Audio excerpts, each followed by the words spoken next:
दोस्तों, मैं अभी ऋषिकेश में हूँ, गंगा के किनारे। इस बात को देख कर के मैं काफ़ी हैरान हूँ कि हमारा जो ये तीर्थ स्थल है, वो अब तीर्थ स्थल रहा नहीं। यहाँ की स्थिति ये है कि आजकल लोग यहाँ पर मौज-मस्ती करने के लिए आते हैं। धर्म बहुत कम है और मस्ती अधिक है। River rafting, bungee jumping.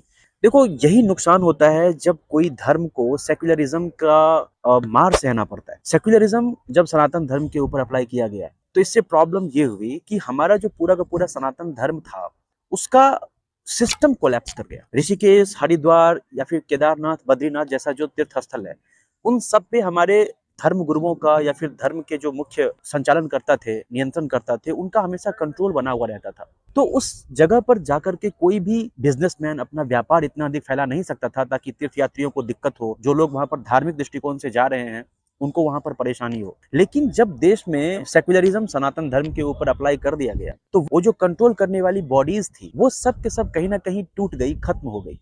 जिसकी वजह से जो बिजनेस पर्सन्स हैं, उनको खुला छूट मिल गया कि वो हमारे तीर्थ स्थलों को पूरी तरह से एक मार्केट में तब्दील कर सके। आज ऋषिकेश की जो स्थिति है, वो ऐसी स्थिति है कि अब यहाँ पर कुछ भी धर्म से संबंधित नहीं रह गया। मोस्ट ऑफ द थिंग्स यहाँ पर मौज मस्ती और जो भी आप सोच सकते हो कि एक ऐसे टूरिस्ट प्लेस पे होता है, जैसे कि यूरोप के किसी टूरिस्ट प्लेस पे होता है, वो यहाँ पर हो रहा है। तो हमारा जो ऋषिकेश है, हरिद्वार है या फिर केदारनाथ, बद्रीनाथ, ये कोई ऐसा प्लेस नहीं है जहाँ पर जाकर के लोग अय्यासियां करके मौज मस्ती करके आते हैं। आपको मैं दिखाऊंगा, आप यहाँ से जाओ, किसी भी मंदिर में चले जाओ, उस मंदिर में आप देखना, एक फूल चढ़ाने वाला आदमी नहीं है। जो लोग यहाँ पर आते हैं, मंदिर घूमने तक नहीं जाते हैं। शाम को बस गंगा आरती होती है यहाँ राम झूला के पास, बस उसमें कुछ लोग इकट्ठा होते हैं, बाकी बस उतना ही धर्म जो यहाँ पर देखने को मिलता है वो मिलता है। इसके अलावा आप जब यहाँ पर देखोगे, तो आपको भीड़ मिलेगा कहाँ? तो जहाँ रिवर राफ्टिंग करवाई जाती है उस जगह पे, जिस जगह पे बंजी जंपिंग करवाई जाती है उस जगह पे आपको होटल्स मिलेंगे, जो होटल पूरा भरा पड़ा है। लेकिन वही मंदिर के जगह पर आप जाकर देखो, तो पूरा का पूरा मंदिर का जगह खाली पड़ा हुआ है।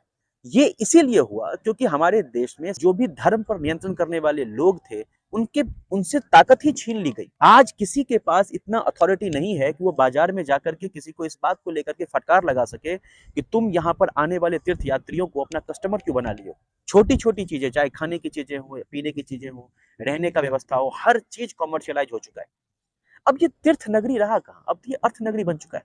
तो ये हमारे लिए एक सबसे बड़ी समस्या है कि हम आखिर क्या करें कि जो हमारा धार्मिक स्थल है, उसका जो मूल रूप है वो बचा रहे। बस इस बात को यहाँ पर हाईलाइट करना चाहता हूँ कि देखो, धर्म जब अपना पकड़ छोड़ता है, तो बाजार उसको कब्जा कर लेता है। जब हमारा सनातन धर्म ऋषिकेश जैसे जगहों से छूट गया, कमजोर पड़ गया, उसके बाद बाजार ने इसे अपना शिकार बना लिया, बाजार इसको कब्जा कर लिया। साधु संतों को अब इस शहर में कोई वैल्यू नहीं मिलता क्योंकि उनके पास खर्च करने हेतु खूब सारे पैसे नहीं होते। पहले के समय में जब सेक्युलरिज्म का जमाना नहीं था, तो बिरला, सिंघानिया, गोयंका जैसे अमीर उद्योगपति परिवार यहाँ कई धार्मिक ट्रस्टों को पैसों से मदद करते थे। ये ट्रस्ट मुफ्त धर्मशाला चलाती थी। आज भी वही ट्रस्ट सब यहाँ काम कर रहा है, जैसे कि स्वर्ग आश्रम ट्रस्ट, परमार्थ निकेतन, गीता भवन आदि। और इन्हीं धर्मशालाओं के बल पर दूर दराज के गांवों से साधारण व गरीब हिंदू परिवार के लोग भी यहाँ आकर तीर्थ कर पाते हैं। मगर आज की आबादी के अनुसार इनकी संख्या बहुत कम है। नए जमाने में न किसी उद्योगपति ने और न भारत सरकार ने यहाँ कोई भी हिंदू धर्मशाला बनवाया है। ये उद्योगपति और सरकार दोनों ही हिंदुओं से पैसे कमाते हैं, मगर हिंदू धर्म पर पैसे लगाते समय उन्हें अपने मुस्लिम, ईसाई व अन्य गैर हिंदू कस्टमर्स और वोटर्स के दुखी हो जाने की चिंता सताती है। इसीलिए वो अपनी सेक्युलर छवि मेंटेन करते हुए धर्मशाला आदि बनवाने से परहेज करते हैं। इसका मतलब ये नहीं हुआ कि भारत के अमीर लोग अब यहाँ पर कुछ नहीं करते।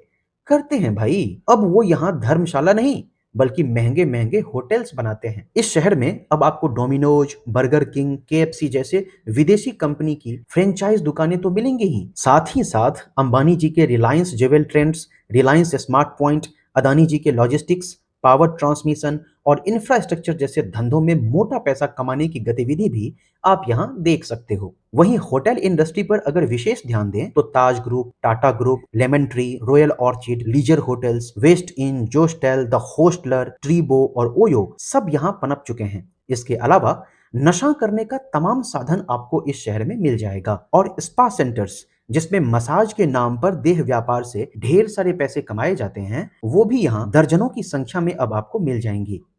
तो इस बात को हमेशा ध्यान रखिए कि जब कभी भी आप अपने धर्म को कमजोर बनाएंगे तो बाजार उसको अपना शिकार बना लेगा। ऋषिकेश के साथ बिल्कुल यही हुआ।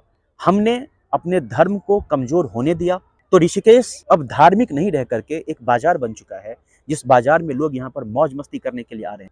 और इसमें सबसे बड़ी चीज जो मैं यहाँ पर नोटिस किया हूँ वो है यहाँ के लोकल्स, जो यहाँ पर होटल प्रोवाइड करने वाले लोग हैं, जिनका घर है, जो कि लोगों को यहाँ पर रहने के लिए जगह देते हैं, दुकान बनाकर रखे हैं, जो यहाँ के लोकल लोग हैं। ऋषिकेश से धर्म को खत्म करने में सबसे बड़ा योगदान यहाँ के लोकल्स का है, जो लोग अपने फायदे के लिए सिर्फ उन लोगों को अधिक महत्व देते हैं जो उनको अधिक से अधिक पैसा दे सके। एक छोटा सा एग्जांपल मैं आपको देता हूँ। आप किसी भी दुकान में जाना जो कि कोई ऐसा सामान बेच रहा हो जो कि विदेशी लोग अधिक खरीदते हैं, या फिर जो हमारे योगा से, मेडिटेशन से, रिलीजन से, इन सब चीज़ों से जुड़ा हुआ है, उस दुकान में जब आप जाओगे तो वहाँ पर सबसे पहली चीज़ जो आपको देखने को मिलेगी वो ये कि वहाँ पर जो म्यूजिक बज रहा होता है वो किसी विदेशी का म्यूजिक बज रहा होता है, इंग्लिश, पहली चीज़। दूसरी चीज़, अगर कोई इंडियन उस दुकान पर जाता है तो उसको उतना अधिक वैल्यू नहीं किया जाता है। वही अगर कोई विदेशी उस दुकान पर जाता है तो उसको खूब वैल्यू दी जाती है, बहुत अच्छे से उसका इज्जत किया जाता है, सत्कार किया जाता है, हंस करके बातें करते हैं। जो लोग जितना अधिक पैसा दे सकते हैं, जितना अधिक पैसा खर्च सकते हैं, उन लोगों को यहाँ के लोकल से उतना अधिक वैल्यू मिलता है।